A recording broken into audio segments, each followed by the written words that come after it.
국민의힘 의원님들께 여쭙고 싶은 게 있습니다. 제가 혼란스러워서 그렇습니다. 국민의힘에선 지금까지 대통령실에서도 비슷했는데요. 최해병 사건을 수사했던 해병대 수사단이 조사만 해야 되는데 수사를 해서 문제다라고 말씀하셨던 것으로 기억합니다. 그런데 오늘 주진우 의원님의 토론을 보면 충분히 수사하지 않은 채, 충분한 수사 인력과 수사 기간 확보하지 않은 채 열흘만 수사하고 경찰에 넘겼기 때문에 문제라고 말씀하십니다. 해병대 수사단에는 수사권이 있습니까? 없습니까? 수사를 해서 문제입니까? 수사를 충분히 하지 못해서 문제입니까?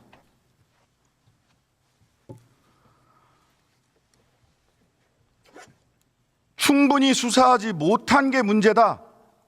열흘 수사하고 제한된 인력으로 수사해서 넘겼다, 경찰에. 그게 문제다.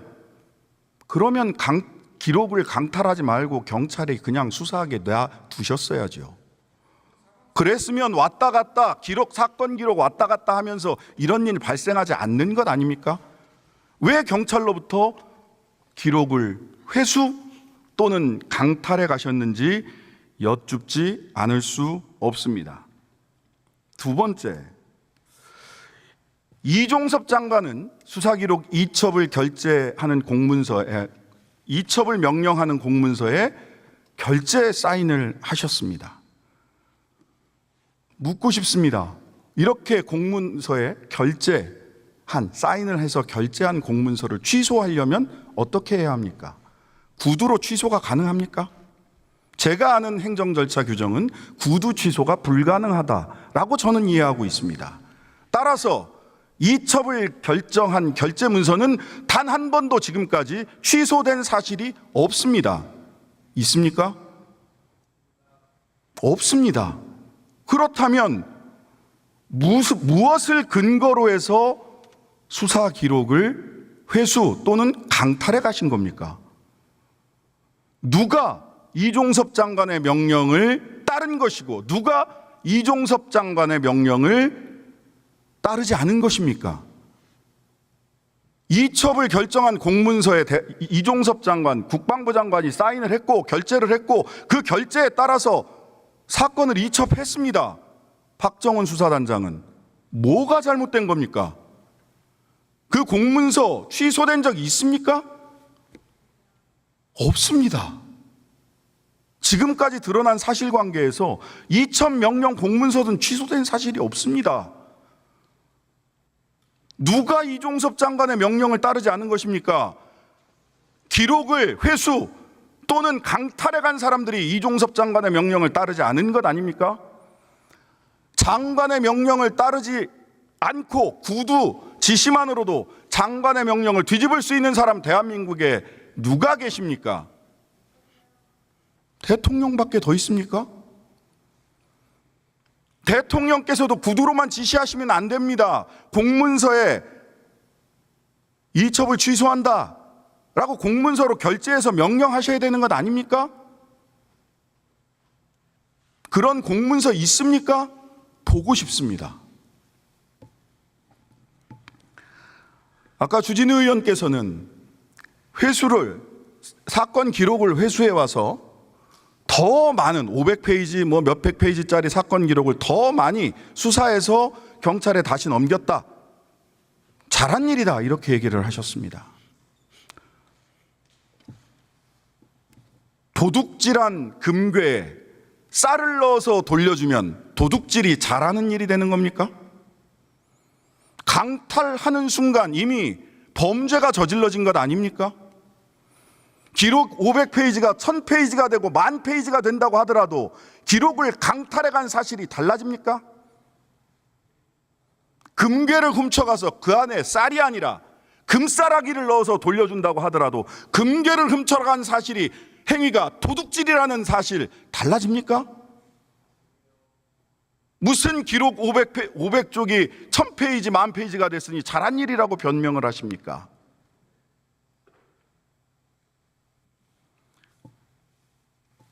수사 열흘 만에 이첩한 것, 그 인력으로 열흘 수사하고 8명을 혐의자로 적시해서 이첩한 것, 잘못된 수사다. 또는 잘못된 조사다라고 말씀하셨습니다.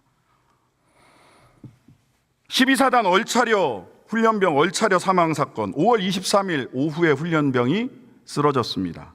그리고 이틀 뒤 오후에 사망했습니다. 그리고 사흘 뒤 5월 28일 육군은 강원경찰청에 사건을 이첩했습니다. 법정 양식에 따라 박정훈 수사단장이 법정 양식에 따라 이첩한 것과 동일한 법정 양식에 혐의 등을 적시해서 이첩했습니다. 왜 이러는 겁니까?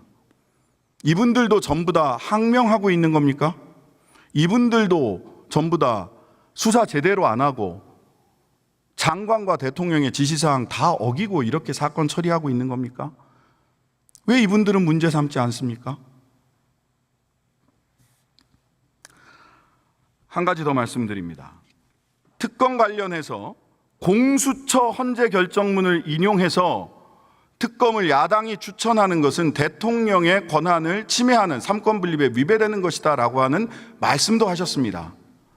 잘못된 비교입니다. 헌재 결정문 중에는 야당이 특별검사를 추천하는 것에 관한 결정이 직접적 결정이 있습니다. 그걸 인용하셔야죠. 왜 공수처 결정문을 인용하십니까? 공수처와 특검이 똑같습니까?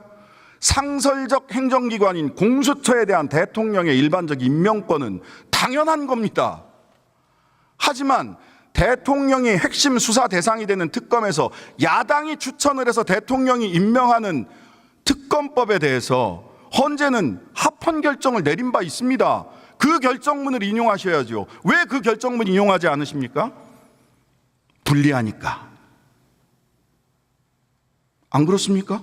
그게 아니라면 왜 직접 특별검사 추천에 관한 헌재 결정문이 있는데 왜 그 결정문 인용하지 않으세요? 예. 자, 그래서 보충 설명을 드리도록 하겠습니다. 역대 특별검사법 주요 내용 중에서 두 가지만 찝어서 말씀드리도록 하겠습니다. 하나, 특별검사 누가 추천했는가? 두 번째, 피의사실 공표 어떻게 처리했는가? 대한민국에는 13건의 특별검사 특검법이 있었습니다. 1번, 조폐공사 파업 및 온로비 특검법, 대한변협이 특검 추천했습니다. 이용호 특검법, 대북송급 특검법 모두 대한변협이 추천했습니다. 시대순입니다. 시간순입니다. 가장 먼저 이른 특검법부터 말씀드립니다. 측근비리 특검법, 대한변협이 특검 후보자를 추천했습니다. 사할린 유전 특검법, 대법원장이 추천했습니다. 삼성 비자금 특검법, 대한변협이 추천했습니다. BBK 특검법, 대법원장이 추천했습니다. 검사 등 불법 자금 특검법, 대법원장이 추천했습니다. 디도스 특검법, 대법원장이 추천했습니다. 여기서부터 주의해서 들어주십시오. 역사적인 순서니까요. 내곡동 사저 부지 특검법, 이명박 전 대통령의 내곡동 특검법이죠. 민주통합당의 특검 후보자 2인 추천, 이렇게 되어 있습니다. 당시 야당 민주통합당이 그냥 2명을 다 추천했습니다. 삼성 특검법, 상설 특검법은 빼겠습니다. 이건 상설 특검법이니까 일반적 특검법이 아닙니다. 최순실 등 국정농단 특검법, 더불어민주당, 국민의당 각각 특검 후보자 2인을 추천합니다. 여기는 아예 당명까지 지정되어 있습니다. 더불어민주당과 국민의당. 그리고 국민의당이 추천했던 박영수 특검이 되었고요. 특검 후보가 특검이 되었고, 수사팀장은 윤석열, 그 수사단원 중에 한동훈. 윤석열 대통령은 그럼 지금으로 보자면 위헌적인 특검의 수사단장을 하신 겁니다. 그때는 맞고 지금은 틀립니까? 그때는 맞을 수 있고 지금은 틀릴 수 있습니다. 그러면 이유를 분명히 대셔야죠. 그때는 왜 그런 위헌적인 특검의 수사단장으로 윤석열 대통령 가셨는지, 지금은 대통령인 지금은 왜 안 되는지 솔직하게 말씀을 해주셔야지 저희들이 납득을 하고 토론을 할 수 있지 않을까요? 드루킹 특검법, 자유한국당, 바른미래당, 평화정의의 의원 모임이 대한변협 추천 4인 중 특검 후보자 2인 추천, 대한변협이 4명의 풀을 제공하고 야당이 2명을 추천하는 안입니다.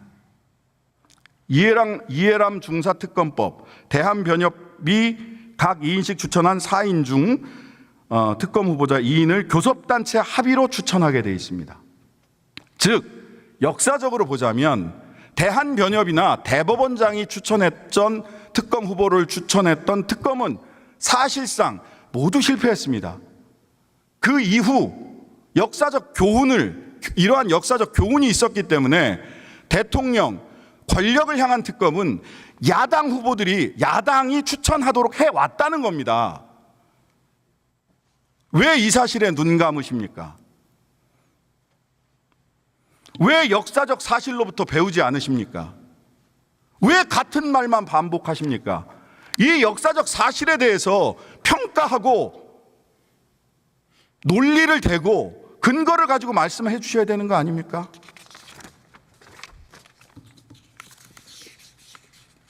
피의사실 공표 관련돼서 말씀드리겠습니다. 첫 번째, 대한민국 형법은 피의사실 공표죄가 형법이 최초로 제정된 때부터 지금까지 존재합니다. 하지만 피의사실 공표죄로 처벌받은 검사 몇 명이나 있는 줄 아십니까?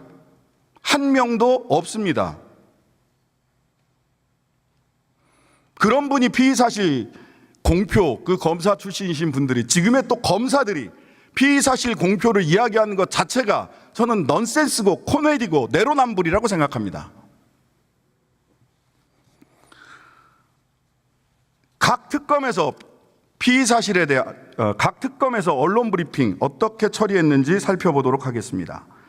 박근혜 정부의 최순실 등 민간인에 의한 국정농단 의혹 사건 규명을 위한 특별검사의 임명 등에 관한 법률 제12조 사건의 대국민 보고, 국민의 알 권리 보장을 위하여 피의사실 외의 수사 과정에 대하여 언론 브리핑을 실시할 수 있다. 드루킹 특검 피의사실 외의 수사 과정에 관한 언론 브리핑을 실시할 수 있다. 이해람 중사 사건 국민의 알 권리 보장을 위하여 피의사실 외의 수사 과정에 대하여 언론 브리핑을 실시할 수 있다.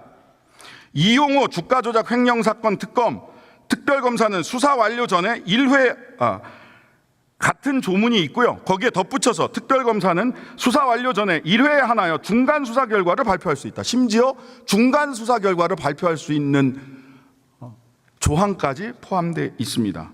한국철도 등의 사할린 유전개발 참여 관련 의혹 사건 진상규명을 위한 특별검사법, 여기도 특별검사는 수사 완료 전에 1회에 하나여 중간 수사 결과를 발표할 수 있다라고 규정되어 있습니다.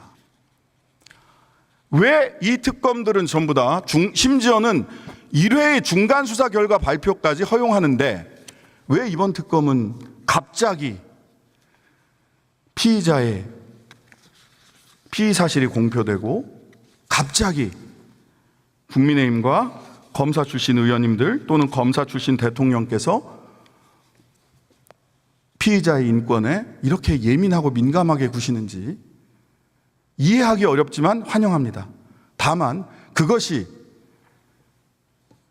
권력자들의 인권, 권력자들의 피의사실 공표에 대한 금지가 되지는 않아야 한다라고 저는 생각합니다. 법은 만인에게 평등해야 되는 거 아닙니까?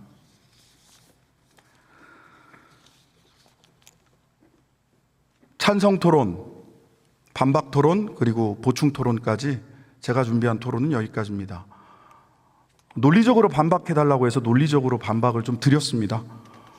주진우 의원이 아니시더라도 제 뒤에 토론해 주실 국민의힘 의원님들께서 제가 제기한 몇 가지 질문에 대해서 제발 답을 좀 해주셨으면 좋겠다라는 부탁의 말씀을 다시 한번 드립니다. 어른의 도리, 입법부의 책임을 다하는 그런 자리가 되기를 간절히 바랍니다. 감사합니다. 자, 그럼 지금부터 주목해 주세요. 구독자분들을 위해 이벤트를 준비했습니다. 뉴스만 잘 챙겨보셔도 돈을 벌 수 있다고 말씀드렸는데요. 저희 채널을 보시면 다양한 경제 이슈들을 보셨을 때 어떤 생각이 드십니까? 그냥 뉴스만 보고 끝내는지, 아니면 이 뉴스를 어떻게 이용할 수 있는지, 이 부분을 고민하고 계시는지를 저는 되물어보고 싶습니다. 제가 지난해부터 여러분들께 뭐라고 말씀드렸습니까? 정치권, 글로벌 이슈 맞물려서 폭등하는 이슈를 관심 가지셔야 된다.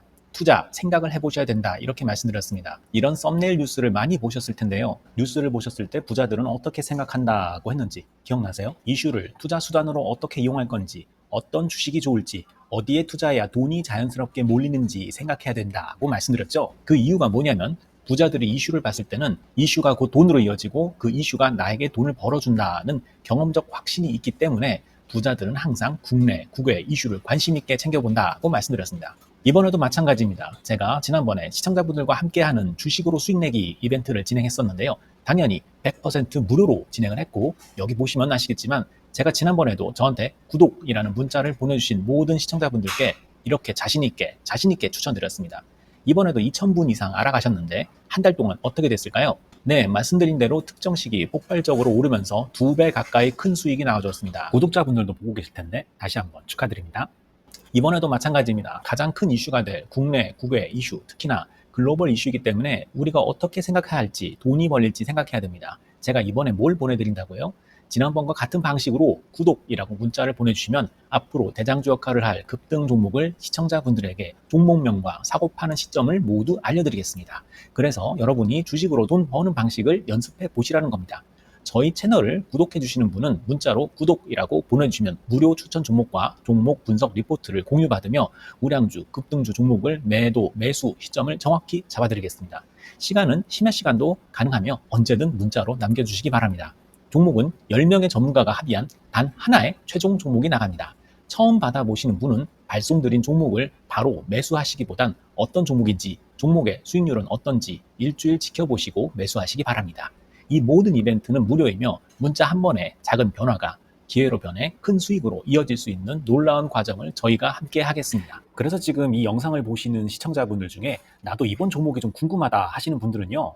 누구나 상관없이, 그리고 어느 시간대나 상관없이 부담 없이 010-2560-9514번으로 구독이라는 문자 보내주시면 제가 이번에도 똑같이 무료 추천 급등주 문자를 보내드리겠습니다. 이해되시겠죠? 제 번호 010-2560-9514로 구독이라는 문자 보내주시면 여러분들이 직접 이슈를 통해서 돈 버는 연습을 해보실 수 있는 것이고, 제가 돈을 받는 것도 아니고 투자를 대신해 드리는 것도 아니기 때문에 부담 없이 신청해 주시면 되는 겁니다. 그리고 수익이 나면 저는 다른 것은 바라지 않습니다. 제 채널에 구독, 좋아요 한번 눌러주세요. 감사합니다.